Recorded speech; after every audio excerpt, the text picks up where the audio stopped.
Welcome to Storypower TV. I am your host, J Loren Norris. We have a fascinating guest in studio with us today, and we're going to talk about really what goes on inside the mind of a high-achieving woman. Trust me, I don't know.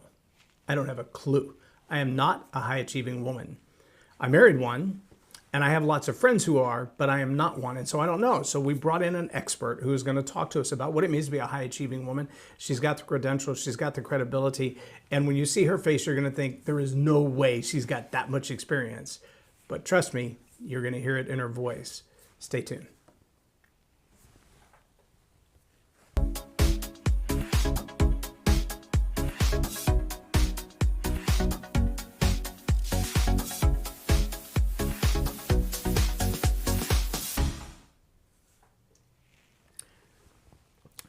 Welcome to Storypower TV. We have in studio with us Zschuppe. Is that right? Did I say it right this time? So close. Okay, tell me. Zschuppe. Like you eat a chip and then yes. Chip. Okay, I got it. I think maybe I'll even remember that. Now, you've recently co-authored a book with a bunch of other women about coaching. And if I understand right, these are all women who come from the Catholic tradition. Is that correct? Mm-hmm, that's correct. What makes that significant from the world of coaching? Yeah, I think with that, it's beautiful to not only develop that relationship with yourself, right? But being able to involve Christ in that. So how do you actually co-author your life, co-inspire the things that you're doing in your life with God in the center? So being able to share these stories with women, across so many different platforms, right? One is this age, and they're from here and here, all these different stories. But at the end of the day, it's so amazing to read and even just to see how they're able to have these same problems, right? These same pains, these same wounds, and how we can actually use what we're using with Christ and what we've learned as our source of truth to rewrite those stories about ourselves so that we can come to a place of healing, of growth, and power as women. So it's just such a beautiful testament. Now, your background before you got into coaching was what? Human resources consulting. So I worked at Ernst & Young for about 3.5 years or so before I dove into coaching. And for me, when I was working at Ernst & Young, when I did human resources consulting, a lot of it was building strategies and visions for organizations. And for me, I was like, man, what if I could do this for somebody's life, right? And life and career just go so hand in hand. So for me, that transition has just been so beautiful, and to really focus on mind, body, spirit, wellness, and connection, which, in corporate America, it isn't talked about as much, but how do we deal with holistic things and actually having an integrated approach in so many different ways? That's kind of what transitioned me into coaching and whatnot. Now, where did you study the coaching content that you utilize now? Yeah, so a lot of it, I've actually gotten a coaching certification. So I did an inner healing program where I learned how to do the coaching piece of it. But even before then, I actually went through my own inner healing experience, right? Where I was really starting to understand, who am I and who do I want to be? What's blocking me from getting there? And then how do I actually take the right steps, whether it's routines, habits, things like that, to make it happen? So it's across multiple different areas of my life. But between those two things, and then of course, my Catholic teaching background, things like that, involving a lot of those practices in there as well, is what brought up the certifications and just the knowledge behind it all. Now, did you go to Catholic school growing up? I did. I went to grade school at a Catholic school, but then in high school, I went to a public school. But it was interesting because I say Catholic, right? But I really feel like I didn't live out my faith until after college. Especially where I grew up in Ohio. A lot of it outside of Franciscan or Steubenville, right? A lot of it was very passive, where, I feel like I was just going to church just to check a box. I didn't really know what that relationship with Jesus or with Christ meant. And then once I started going into college, I was like, oh man, I kind of miss going to Mass, right? So I started going. But then once I moved to Dallas, Texas, which is where I live now, right? I was like, wow, there's so much more to the faith than just going to church. What does it mean to actually get involved in a community who love and share the gospel? What does it mean to actually love myself and build a relationship with Christ? Not just, dear God, I'm going to pray all these things, but actually create and establish this two-way intimate relationship. He's always knocking on our door, but I'm like, how do I actually open this? And it's more than just going to mass or offering up a prayer, but actually building that relationship, that connection, that conversation with Christ in more than, just words. It's experiential as well. So for me, that's where I've kind of built those things. It's amazing too, because if you thought of a relationship, whether you're talking about your job, you're talking about a sibling, you're talking about your parents, you're talking about a significant other. Yeah. If you only saw them once a week for an hour, you'd be like, this is not really a relationship. We're just like two ships passing in the night. But to be on that place, I mean, I know there are days when I'm traveling that my wife and I will go a whole day without talking to each other because we're both so engrossed in whatever it is that we're doing. Yeah. But when we're together, I mean, we sit across the room from each other because we share an office or at home, and the conversation never stops. Right. Because it's a conversation. It's an ongoing conversation. Sometimes we'll drop that conversation mid-sentence because we're interrupted by a phone call or a text message or something we're watching on TV. Yeah. But the conversation never ends. We Right. can jump right back into that same point again. Totally.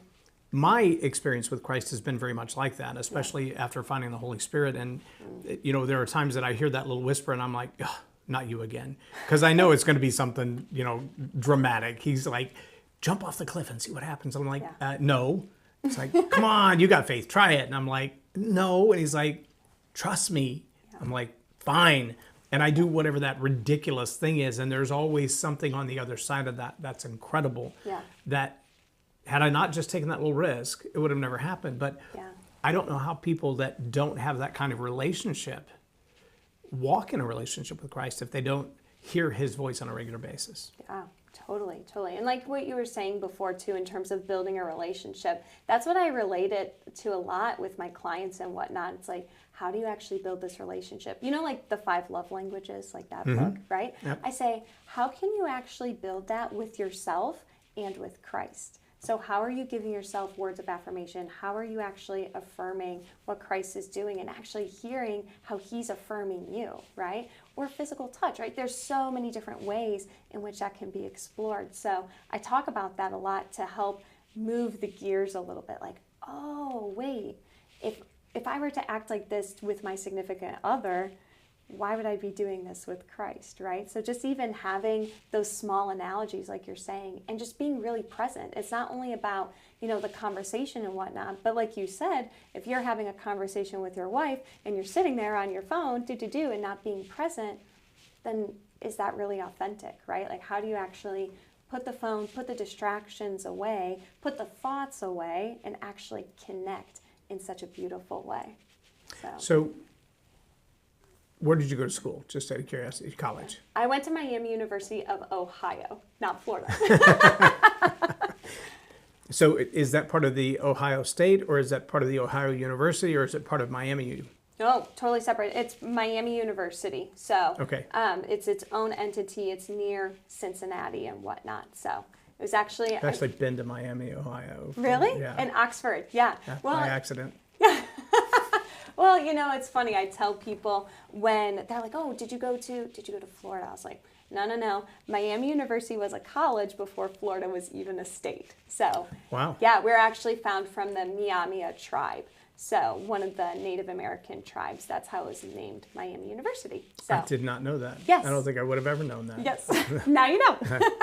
So, what is the core of that university?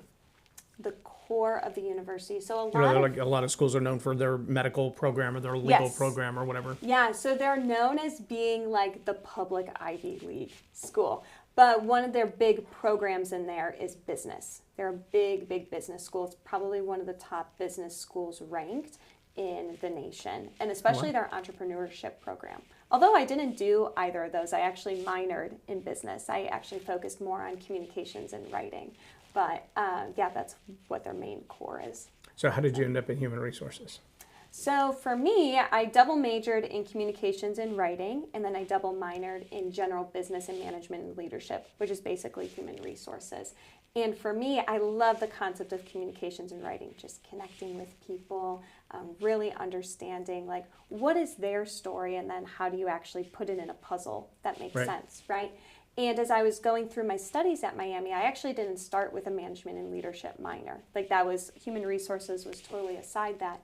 But what happened was I went through a 9-credit business program. So it was like a 3-week summer intensive where we started to learn the business basics for non-business majors. So I was like, that was me, right? And I started learning about the facets of human resources. So, change management, training and development. How do you actually engage and motivate and inspire people in a way that demonstrates leadership as opposed to just management?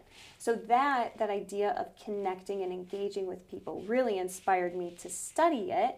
But then human resources consulting is very, very different than just general human resources. So when I tell people human resources, they're like, oh, well, did you hire and fire people? And I was like, no, I didn't. That was totally opposite. And how I discovered the differences between those was when I did a lot of internships in college. We focused on human resources, right? I just worked very generically in a company. And then I had a mentor of mine from my business fraternity. And I was telling him about my internships. I was like, I want more of a rev. I want something like really challenging. And he's like, well, have you thought about consulting? I was like, I don't even know what that is. And he's like, well, basically what consulting is you work with all these different clients and all these different companies on issues that they're struggling with from a strategic and visionary standpoint. And he's like, in the human resources route, it's basically strategies and visions on people. And that for me, I was like, oh, this is the coolest thing since sliced bread. I was like, this is awesome. So being able to take that into a job, and really the only places that offered human resources consulting were your big four. So like your EYs, your Deloittes, your PwCs, like that kind of stuff in the world, or very, very small boutique firms. So really my applications, I put 2 out there. I was like, oh gosh, like I'm hoping that was Deloitte and EY, right? No, it wasn't. It was actually EY. I put some other applications out there at the big four, but the problem was they weren't recruiting at my college. So they're like, oh well, you can't do this. A little overlooked. Yes, exactly. So EY was the only one for human resources consulting recruiting from my college. And then I had a very, very small boutique firm in Cincinnati. So once I heard about that, they're like, well, we're having some budget layoffs. We're not even hiring for the position anymore. I was like, oh man, like I hope EY makes it through. But no, it was a beautiful experience. And, I know, and we'll talk about this, but I had a lot of self-limiting beliefs. Like I was sitting around people who literally graduated from Yale, Harvard. And these are people in their graduate programs. And here I am as a little senior, not even a senior in college. I'm like, oh my gosh, am I going to make it, right? But no, having such wonderful conversations, just such a warm, inviting crowd allowed me to step into human resources consulting, which again, totally different from human resources. But I love that concept of how do we figure out what's working, not working, and how do we actually start making changes to do that, both quick wins and then long term as well. Well, not to throw a bear trap at you, but how would you, if you were still at EY, have worked with Bud Light through their last year? Through Bud Light through their last year. Oh, trying to even remember what happened with Bud Light. Their marketing team decided that DEI was more important than their existing customer base, and it lost them $3.5 billion in 90 days. Yeah. So again, I think that really goes back to when I'm working, right? One of the big questions I ask, and I still do this, right? I still do consulting with a lot of different parishes and organizations, but we go back to, okay, what's your why? What's your main purpose, mission, vision, values, right? Actually getting a solid understanding of that. And your why is, part of it is connecting with your customer base, is providing value and service to people. So it'd be a good understanding to actually look at the components of their DEI program and what their customers are saying, and what their staff is saying. Because oftentimes what happens, especially in big organizations, is that they try to push these initiatives forward without getting buy-in. And of course, I don't know a lot about Bud Light just based off the 2 seconds that you told me about it, right? But getting an understanding of what is it that their customers are saying about that? What is it that their staff is saying about that? Is that in alignment with the strategy, the people, and the processes that they have in place? And then if not, how do we actually fix this to cater to the masses, right? And it's amazing because you can look at Bud Light or Anheuser-Busch even as a whole.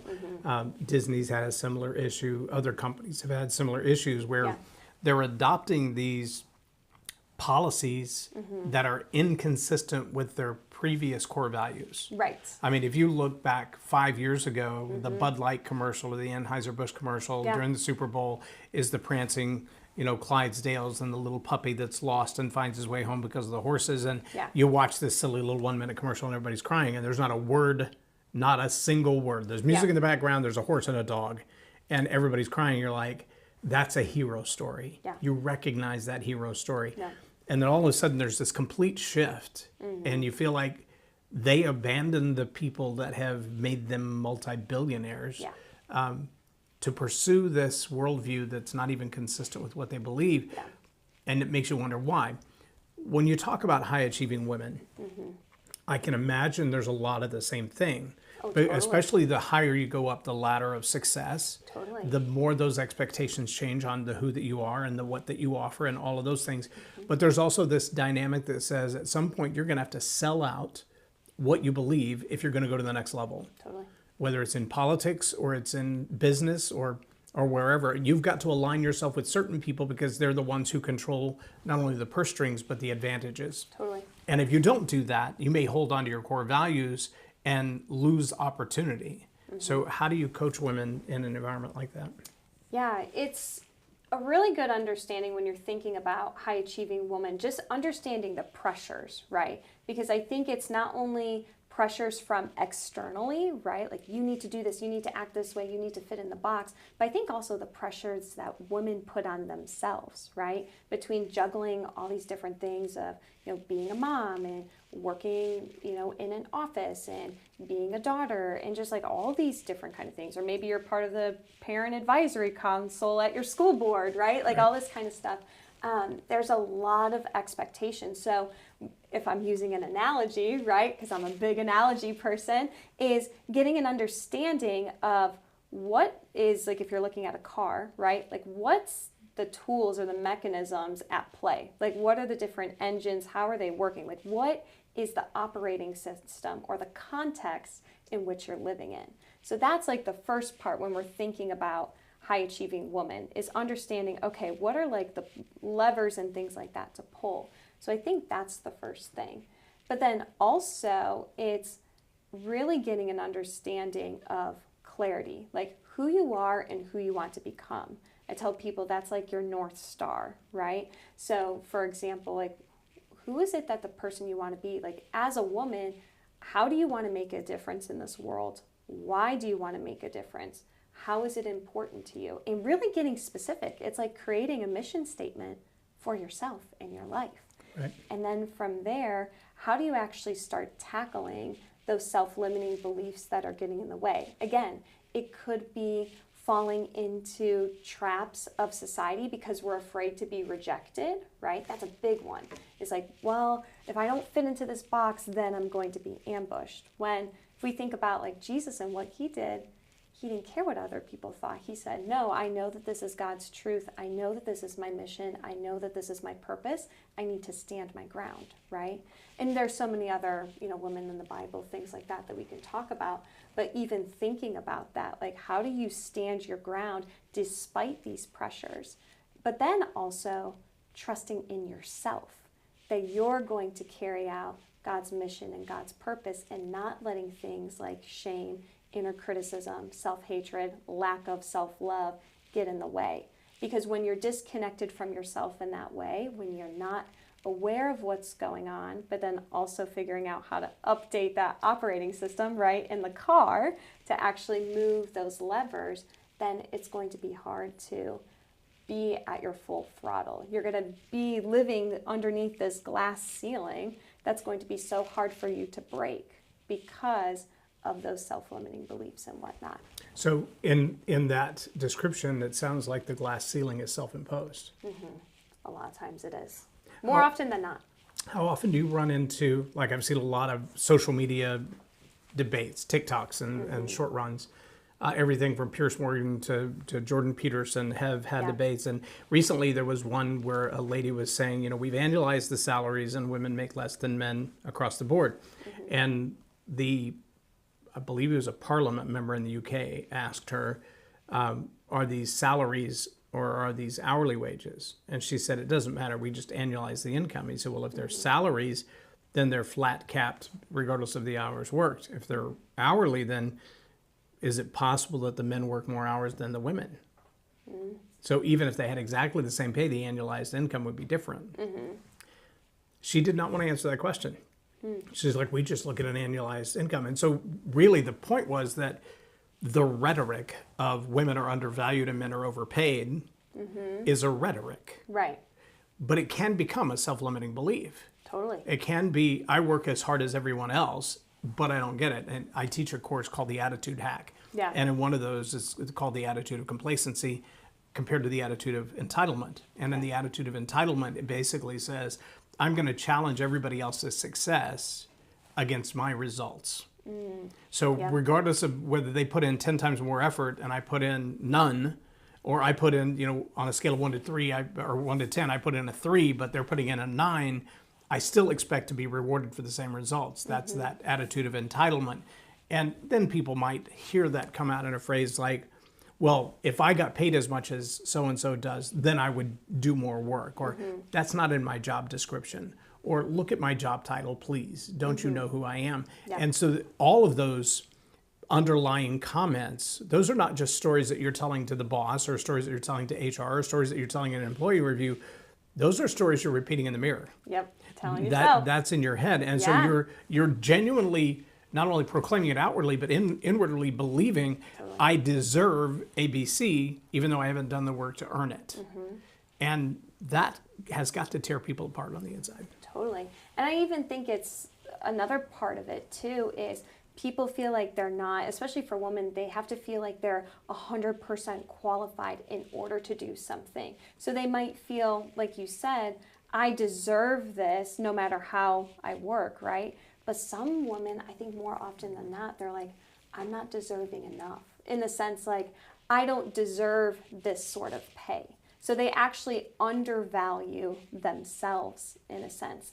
And I think with that too, a lot of, especially this happens with coaches, this happens with entrepreneurs a ton. I know I've experienced it, is that we're so focused on the outcome, on the doing. Like, what is my work output? How much money am I getting? Like all this kind of stuff. And like at the end of the day, what kind of person are you being by focusing on all of those different things, right? It's really changing on what is your source. Like you are the author of how you show up. Are you going to show up committed, disciplined, loving, caring, or are you going to come up as more lackadaisical, passive, unworthy, insecure? So really, rather than focusing on what am I getting as a result, not saying that that's not important, because it is important, but I tell women especially, and this is a way to kind of detach from that work identity, because that happens with so many women who are high achieving. They feel like they have to perform to receive love, is that actually detach from that and get down to the source of who are you being, and based on how you're being, what kind of results are you creating?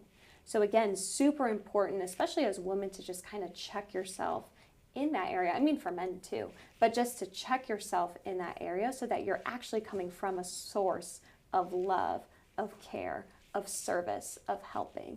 And like I said, I know when I was in coaching, or, especially when I first started, I was like, oh my gosh, am I going to get this money? I'm going to get this sale. Like, am I going to get this person? I deserve to get this person because of the amount of work I put in. But I was like, that's not how we're supposed to be. That's not a source of goodness. That's a source of desperation.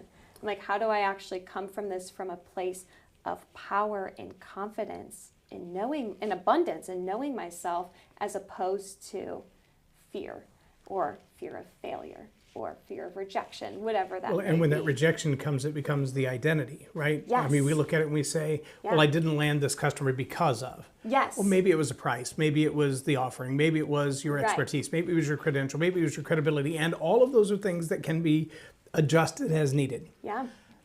Maybe it was Tuesday. Yeah. Maybe they just woke up today and went, I don't think I need that. Maybe it was a little bug in their ear, somebody else whispering to them, you're better than that. You don't need a coach. Mm-hmm. You know, I had somebody recently tell me, you think you're a coach and all that, but I am a coach in my own right. And I'm like, right, but you don't do what I do. Mm-hmm. I don't do what you do. I don't focus on those areas. I would never presume to be the coach for high achieving women. I'm not one. I've never been one. I'm Yeah. not qualified to become one. Yeah. No matter how hard I work, I will never be a high achieving woman. Yeah. Knowing that though, I know what Storypower does in people's lives. Totally. And I know how changing that story internally changes the story you express externally, and when and where and how to use that story to build better relationships, to increase your sales, to make better outcomes in your life and the lives of your customer. And so I know what my lane is. I know where I can help people best. And I also know that there are very few people that do what I do the way that I do what I do. Yeah. That makes me valuable. I also know, though, that men can compartmentalize in a different way than women do when it comes to this is what I do at work, this is what I do at home. On a regular basis, I have to explain to people I do not have an identity crisis. I sometimes have a brand crisis. And what I mean by that is it's easy for me to be at home underneath the car, changing the oil, changing the transmission fluid, fixing the drive shaft, whatever it is. And people are like, oh, he's a mechanic. I'm like, no.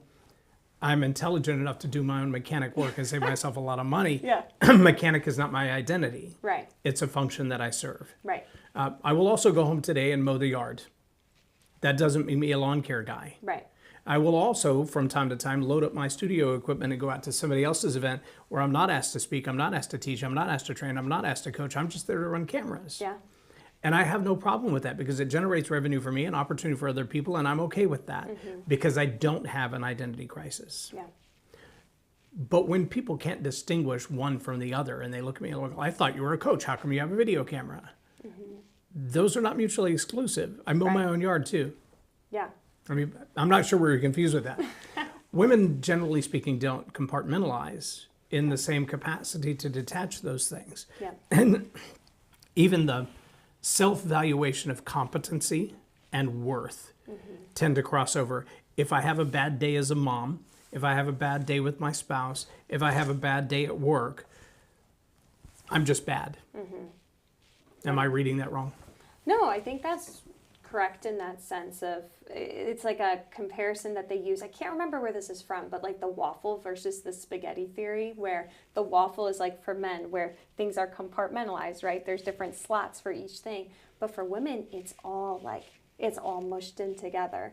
But I think that there's beautiful things that we can learn from each source, right? From the masculine side and the feminine side, if you will.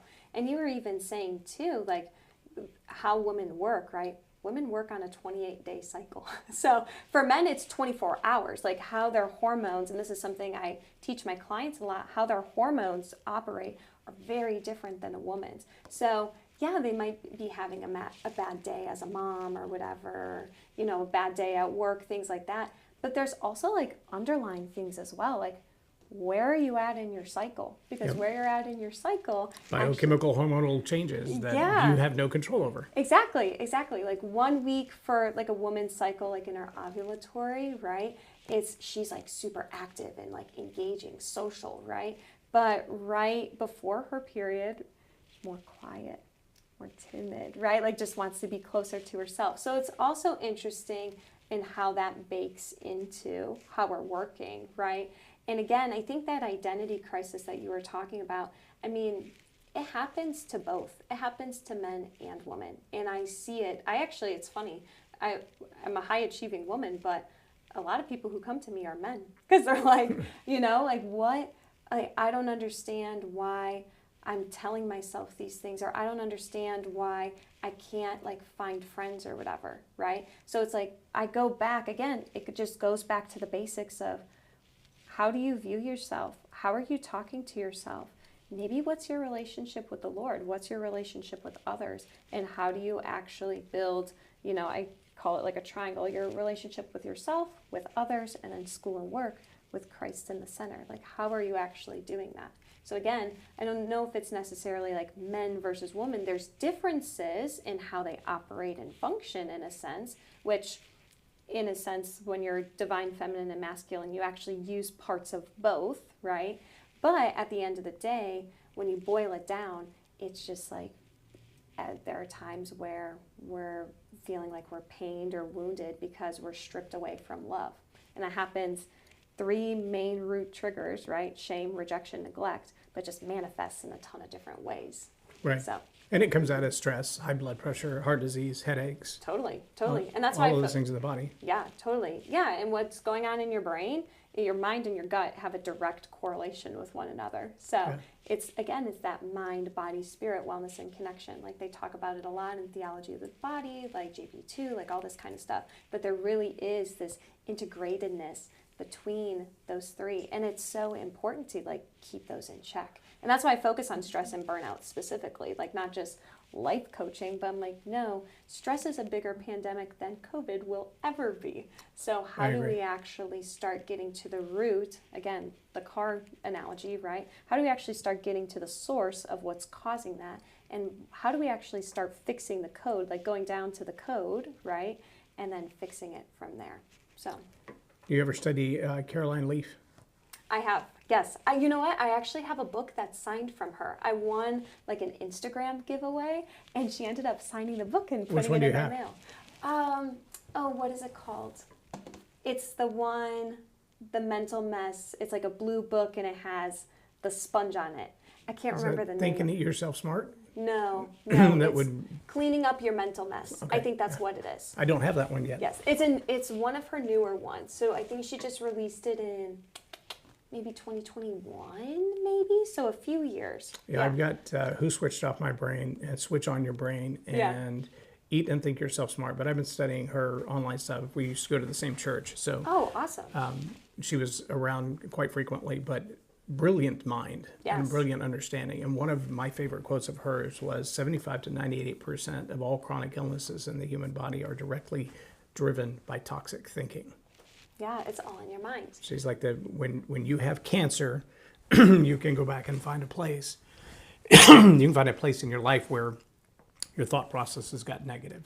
Yeah, well, and they actually call Alzheimer's like type diabetes 3. Yeah, type 3 diabetes, because it's literally, especially if you're like type 2, right? All that sugar is already overloaded. And then if you get hit into a stressful situation or something like that, that goes straight to your brain, and where you lose brain functionality. I tell people, I'm like, I swear, I think that's what happened to my grandmother, unfortunately, right? Where like literally just living out type 3 diabetes. She was a type 2.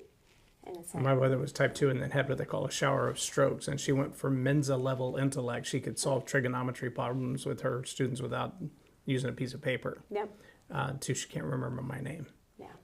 So it's heartbreaking to see. When you think of the body, soul, and spirit, the soul, best definition I've heard is the mind, will, and emotions all together. That's the soul.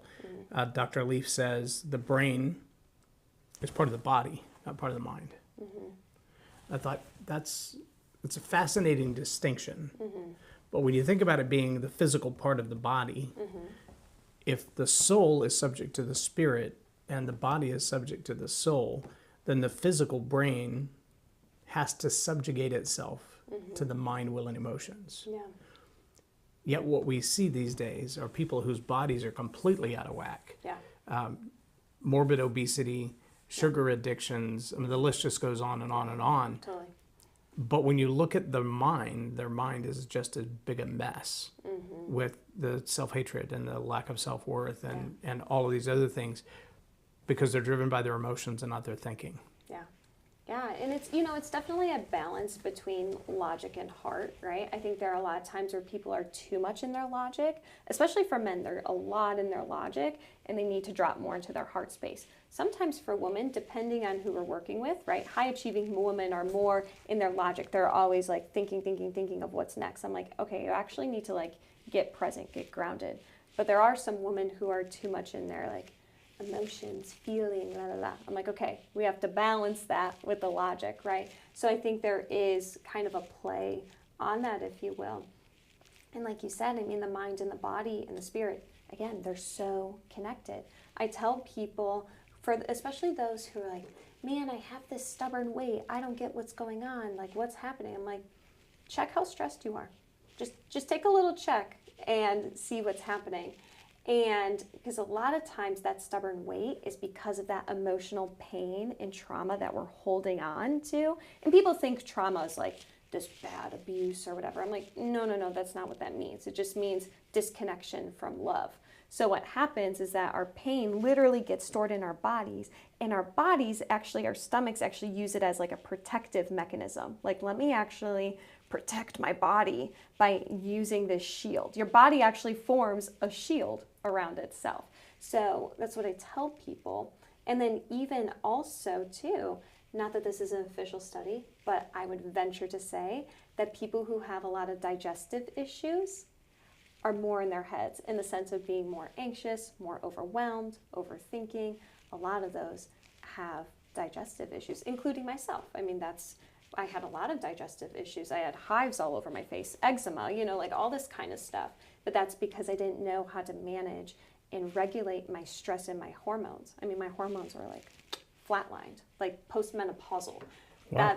That's how much stress I put on my body, and it just deteriorated my body more and more and more, especially when I was in my consulting job. I was like, this is enough. Like, that I've got to be missing something. Like, I've got to be meant for more. What's going on here? So that's when I started really diving into mind, body, spirit. And like you said, it's just, they're so integrated.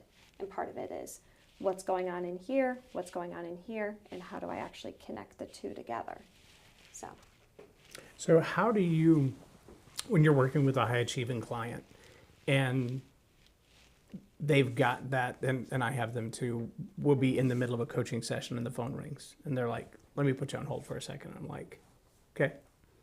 I mean, you're paying me either way, so do what you got to do. But the reality is they're losing the value. I love the way Dr. Caroline Leaf says it. She says, we think that we are multitasking.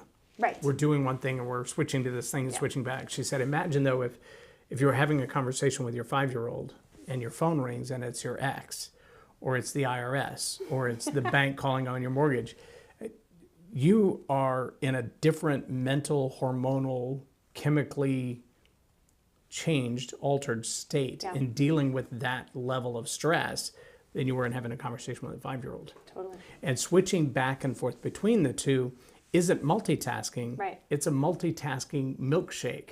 It's a mental mess because you're changing the hormones in the body as you're reacting to those things. The hippocampus and the hypothalamus, they begin to trigger, and all these different downloads of hormones and biological changes, they're happening. Totally. And you're trying to switch from one to the other, and it's just not possible. Yeah. So when you're working with a high achiever who is dealing with that level of stress at the highest level, and they're already under the presumption, most of them, that if I don't operate at this level, if I don't stay at the top of my game, if I don't move at a very stoic pace, then I cannot succeed. Right. So asking me to step back into my emotional center for a moment is like derailing a train. It will take weeks to get it back on course again. Yeah. How do you cope with that? Yeah. Well, I tell people to first start off with is starting to get awareness of how tied they are to their identity or work, right? Like how much work and other people are operating their lives. I'm like, let me ask you this. How is that working out for you? Why are you here today, right? And sometimes people have to hear that hard truth of like, man, like this is what I've been doing for so long and I'm just struggling. Like obviously I'm not where I want to be, right? So I help them to just start to get awareness of like, like your scheduled time with me today, you want to be here, but not present. Let's walk through that a little bit, right? So getting that awareness of why that's happening. And I think sometimes people don't understand how much those things are ruling their lives. And I said, well, what if we were able to actually start prioritizing you so that you can fill your cup so that you can pour into others? I tell people like the oxygen mask theory, where you have to put the oxygen mask on yourself first before you put it on someone else. I'm like, right now, you're not doing that for yourself. So it's causing these stages of depletion, right? You feel like you have to go, go, go, go, go all the time. So just getting awareness, both like emotionally, physically, mentally, physiologically, like how it's impacting them. Because that's going to be like, oh, wow. That's like the first step. That's the first step. But then it's actually starting to dive into why it's happening, right? I'm not a Band-Aid solution kind of gal. I'm not going to tell you, oh, okay, just read the self-help book, just go pray, hope that it all works. No, we actually have to get to the source of it, or else you're building on a shaky foundation. And right. The Lord doesn't want us to build on a shaky foundation. Well, and just go pray doesn't give you any instructions on what to pray. Right, exactly. What is the result you're looking for? What is it you're asking for? Yeah, exactly. And I think a lot of people, too, they're just like, okay, dear Lord, like, please fix this. I'm like, that's not the kind of religion. It's like walking into the restaurant and going, I'm hungry. They're like, great. Cool. And? Cool. Exactly. So from there, actually starting to get an understanding of why these things are happening. And I tell people, and again, these are things that I told myself, right?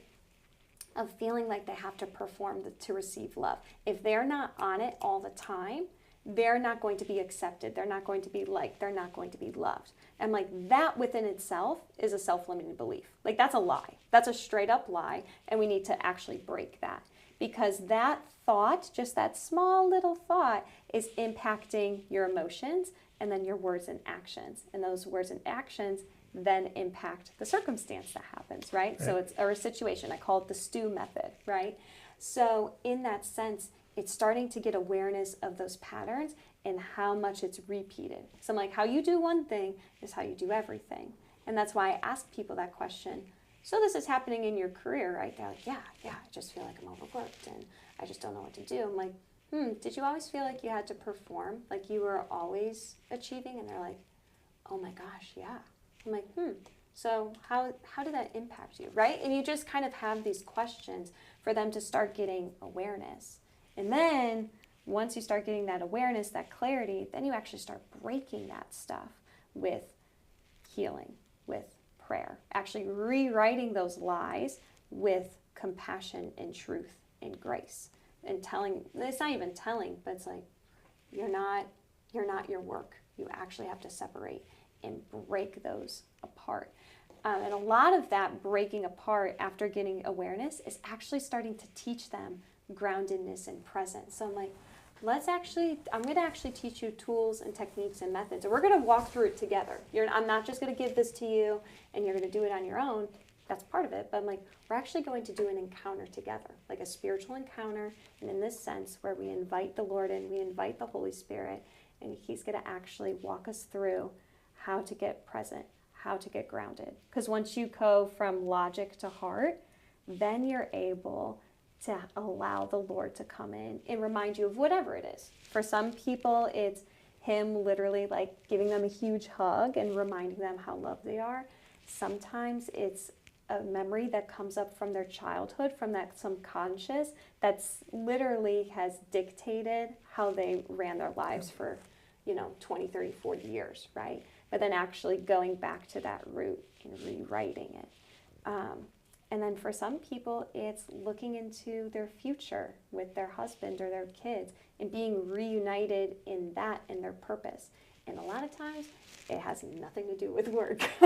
A lot of times, it has nothing to do with their job. It's actually learning how to be connected with, like, for a high-achieving woman in the sense, the inner child or that inner girl that's been locked up in a cage for so long because work has literally been the barrier to accessing that person. Or it's been the expression of victory. Yes. Bruce Lipton says that 95% of the thinking in your life happens in the subconscious mind. Yes. And that 100% of that was pre-formatted between ages 1 and 7. Yes. And so those events, traumatic or otherwise, between ages 1 and 7, kind of write the foundation, if you will, of the life that you're going to live. Yeah. And every decision you make comes from that. And absolutely. so those 95%. Then he talks about the superconscious mind. the conscious mind, the subconscious mind, and the superconscious. He said in the superconscious mind, we know there are 3 ways to alter the subconscious mind. And I think there's a 4th that he's not there yet, but I think he's getting really close. The first, he says, obviously, is the theta state. As you're going to sleep and coming out of sleep, instruction then bypasses the conscious mind and goes straight into the subconscious mind. That's why the self-hypnotism tapes for anti-smoking and things of that nature are so effective. The second, he says, is repetition. And so repeating a mantra or repeating an affirmation or repeating a story that may not yet be true, but should become true. I'm living my best life. I'm in the best health of my life. I exercise daily. I eat the right foods. Well, the first time you say that, you're like, yes, I stuff a marshmallow in my face and I feel like one, right? So the first couple of times you say that, or first 500 times you say that, it may not yet be true, but faith is the substance of things hoped for, not yet seen. If we don't have faith that it will become, then it never will. So we've got to begin to speak as though it were true, even though it's not yet true. So that's part of that, and the repetition of that. And then the final, and Tony Robbins probably uses this better than anybody else, and that is the emotional impact at the time of learning. And so he puts people in an altered state with an emotional increase, whether it's drama or it's pain or it's excitement or it's exhilaration, and getting the heart and the mind in a whole new state. Then what goes in slips past the conscious mind and straight into the subconscious mind. I think what they all miss, and I can't argue that any of those 3 are true. I think they all are. But I think what they're all missing is the work of the Holy Spirit.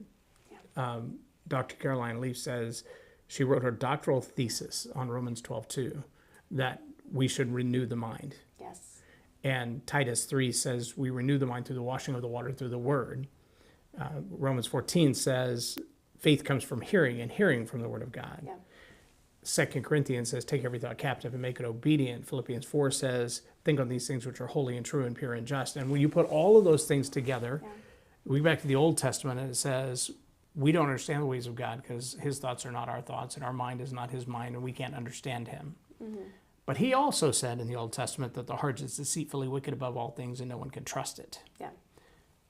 Fast forward into 1 Corinthians, and he says, you've heard it said that we can't understand. No one knows the mind of man like the spirit of that man. No one knows the mind of God like the spirit of God, but we have in us the mind of Christ. And I'm like, okay, so what are you saying? What you're saying is that the Holy Spirit has placed in us a way of thinking, a way of rewriting the subconscious mind when we submit it to him, that Dr. Lipton hasn't quite got his hands on yet. And that is, I will restore your heart of flesh. I'll break the heart of stone. I'll restore the heart of flesh. And I'll renew a right spirit within you. That was the cry of David over and over and over. Renew a right spirit in me. Renew a right spirit in me. The spirit subjugates the mind, will, and emotions, and then the body under that. And so when we're in alignment with the way God created us, we can come back to that space. I think the challenge that I find in the world of coaching, especially, is that a lot of people want to talk about awareness. You ever seen the movie Wanted with Angelina Jolie? There's a scene in the movie where the character that they're training, these people have this mental ability to focus at a level that nobody else. At one point in the movie, they tell him, shoot the fly's wings off without killing the fly. Okay, the size of a bullet and the size of a fly. And the wings. That's hard. And how do you see a wing when a fly is flying? Because it's translucent to begin with, and it's moving at that speed. We have to use, 40,000 frames a second cameras to be able to see the wings of a hummingbird, much less a fly. But his mental acuity was such that he could slow the world down like that. And at one point, they tell him, your challenge is to grab the shuttle in the loom, and the thing is moving, 7,000 RPMs. And several times he sticks his hand in there, it just snatches his hand. He's like, that is stupid. Why would I even try to do that? By the end of the movie, he's able to slow down the processes. Not because he's slowing it down, but because he's moving his mind to the speed of the loom. And he's matching the pace, and then he's able to reach in and pull it out. And hold it in his hand and put it back. So cool. And I think when we surrender ourselves to the Holy Spirit that way, when we're able to move at his frequency, we're able to move at his pace, we're able to do things the way he wants them done, everything changes. But I see a lot of coaches who are like, let's talk about awareness. And I'm like, right, but you're only aware as a 12-year-old. Yeah. You're only as aware as your limited ability. And if you don't have the mind of Christ, then your awareness has a limit to it. And so you've got another self-imposed glass ceiling. Yeah, totally. Yeah, I think with all of that too, and this is what I love doing with my clients, that are just what you were saying, those like encounters with Christ, and really understanding how you're in alignment, right? Like, are you in alignment with the Holy Spirit? Are you in alignment with Christ and what God is saying too? And I think part of that, right, is starting to understand, like, what is my God-given mission and purpose? Like, starting to really come to that understanding. But then how do you carry that out?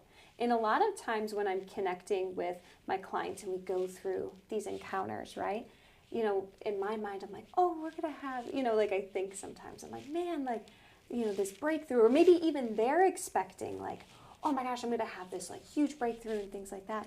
But sometimes what it takes is just like really getting an understanding of how to get out of your head and get present, right? Like that baby step. Maybe another one is they actually get to hear and see God's voice for the very first time, right? So what I think is really beautiful about, you know, coaching and how you can actually integrate it, is that, like you said, I think coaches, they really focus on like the future. Like, okay, well, let's get aware. How do you get forward? I'm like, no, you need to appreciate the past and focus on the present to change the future. So how do we look at what's going on in your past, but then actually start to invite those into the present moment, get healing in those so that your future can change. And I think part of that, like you said, is taking those baby steps and really understanding where you're at and how to move in that space and place. And I think a lot of that I've learned, I mean, for myself, and even when I'm working with my clients too, it's just like, Lord, like, just be invited in. Like, you know, I want them to experience like any experiences, people, or things that they need in this moment to feel you and to know you. Like, let it be that, you know? So it's so interesting. And that's why I think with a lot of what I do in terms of coaching, I say I do more than just coaching, right? I'm involving like things of therapy. So like cognitive behavioral therapy, like you were just talking about, having those repeated, you're starting to recognize the patterns and rewrite them with repeated thoughts or words. You're manifesting. It's such a woo-woo term, but it's like you're actually starting to bring your future into the present, into reality. And then I think aside from that is the whole like spiritual element of it, like inviting the Lord into this process rather than just trying to separate the two from one another, because they are integral, like intellectually, human, spiritual, like all these things, they're so integrated. So well, and they're integrated in such a way that they're integrated whether you like it or not. Yeah. The impact is going to be there whether you like it or not. Whether you want to adopt or live by any religious particular belief.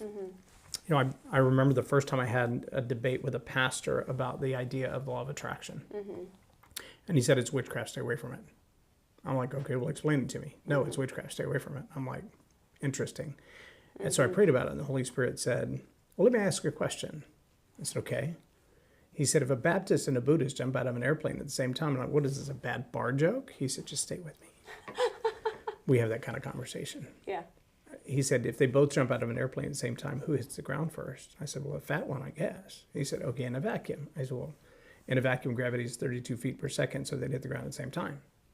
He said, that's the law. What if they were right-wing or left-wing politically? Right. What if they were Muslim or Methodist? I'm like, same answer, they're going to hit the ground at the same time. He said, why do you think that is? And I said, gravity? He said, well, yeah, because the law of gravity doesn't care about your religious ideology. Right. The law of gravity is a law. It's a universal law. It doesn't care about what you think about it. Yeah. It does what it does. Yep. I was like, okay, so law of attraction? He said, I don't know, look up the word manifestation in the Bible and see what you find. That'll mess with your head. Because there's a lot of manifesting in the Bible. There's a lot of places where something appeared out of nothing. You're like, where'd that come from? It wasn't there a while ago. Now it's there. Yeah. And so when you begin to put those things in context, you realize there's nothing new under the sun. Right. The God of the universe is the God of the universe, and his origin precedes our original ideas. Yeah.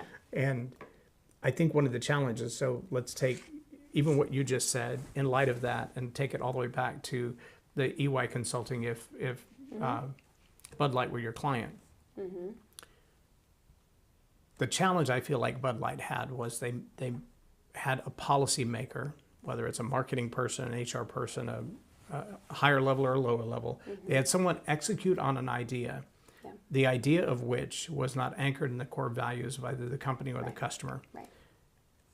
Move that into the life of the high achieving woman, and we say, you know, your company has core values, your family has core values, you personally have core values, and if those don't line up, you have a train wreck. Totally. But let me take that one step further and ask the question, if the core values that are required to align all of those start with you, and those are not aligned with God, you already have a train wreck. Right. And so there are a lot of people that want to perform in society. They want to, you know, Charlie Kirk was talking to a young lady the other day. She's an OF, makes $70,000 a month according to her. And she said, even if I wasn't making money, I still like to expose my body to people. I find it very rewarding. And he said, that breaks my heart for you, because there will be a day then what you have to offer will not be as valuable commodity, because it won't look like it looks now. Right. And she said, well, according to you. He's like, no, according to biology. I mean, you're going to get older. It's not going to look like it looks now. That's just reality. Yeah. But in that season, it'll be time to be a mom. Yeah. How do you feel about your kids looking at that stuff? She said, I don't even like that my brother looks at that kind of stuff online. He's like, and yet you're feeding the funnel that creates his addiction, that destroys his family. Yeah.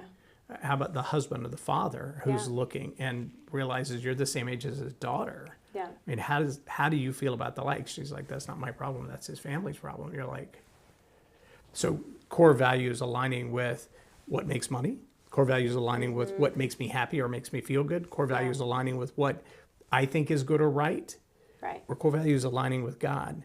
And even high achieving women, you know, I've got to do what's right for the company. I've got to do what's right with the shareholders. I've got to do what's right with the stakeholders. I've got to do what's right for the board. I've got to do what's right for my husband. So I know that we had planned a vacation, but they need me here because we've got a big sale. And so we're going to have to reschedule our vacation. And that means that we're going to miss soccer camp for the kids. And that means that, you know, my church retreat's not going to happen either. Yeah. And depending on which one of those has priority, that's where you make the decision. Yeah. But if you come back and you go, the king is priority, and the king makes decision, and I'm just going to ask him, do I work on the big sale or go on the vacation or go on the retreat or focus time on the kids? That's a hard ask. Yeah, yeah, totally. And I feel like too, like keeping the Lord in the center in everything that you do is just so important. Like when you think about a relationship, right? Like when you think about a marriage, it's the unison of two people, but God is also in there too, right? It's a union between three different entities with the Lord in the center, and that has to be the same like for your own life, right? And even the story that you were mentioning about, you know, the woman exposing her body and things like that, I'm like, well, if the body is supposed to be a sacred temple, is that something that she's keeping as sacred? And, you know, obviously we know the answer, right? But it's like, I love asking the question, not as a way to like rebuke or judge or criticize, but it's just like, why? Why is it that you feel like you have to expose yourself? And a lot of it comes from relationship